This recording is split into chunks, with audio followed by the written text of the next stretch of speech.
আলাইকুম গাইস ও গাইস। এই দেখো পরিশ্রম কাকে বলে, এই পরিশ্রম করলেই সফলতা অর্জন করা যায়। এই যে বিশাল বড় একটা গাছের গুল মেশিনের উপরে তুলেছে শুধু 3জন লোকই। এই যে 3জনই কিন্তু আপনার মিস্ত্রি। এটাই হচ্ছে সফলতার গাইডলাইন। আমরা মানুষ কিনা করতে পারি, যতক্ষণ শক্তি শরীরে আছে ততক্ষণ কিন্তু সবই আমাদের কাছে সম্ভব। আর যখন আমাদের কাছ থেকে শক্তিটা হারিয়ে যায় তখন সেই মানুষের কাছ থেকে সব কিছু হারিয়ে যায়। হ্যাঁ, তাই নিশ্চয়ই আমি এই ভিডিওটা আপনাদের মাঝে নিয়ে চলে এলাম। ভিডিওটা কেমন হয়েছে জানি না, যদি ভালো লাগে তাহলে নিশ্চয়ই আমার পাশে থাকবেন। আর কষ্টর যে পরিশ্রম আর কষ্ট করলে যে সফলতা পাওয়া যায় এর বাস্তবতা কিন্তু আমি আপনাদের মাঝে তুলে ধরলাম।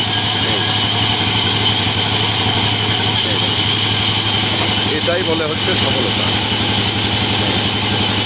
পুরো সফলতা।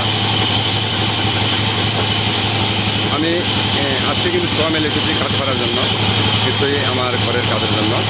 আর এই কারণে কিন্তু হঠাৎ মনে হলো যে আমি একটা ভিডিও করি, আমার বন্ধুদের মাঝে ভিডিওটা ইনশাল্লাহ পোস্ট করবো।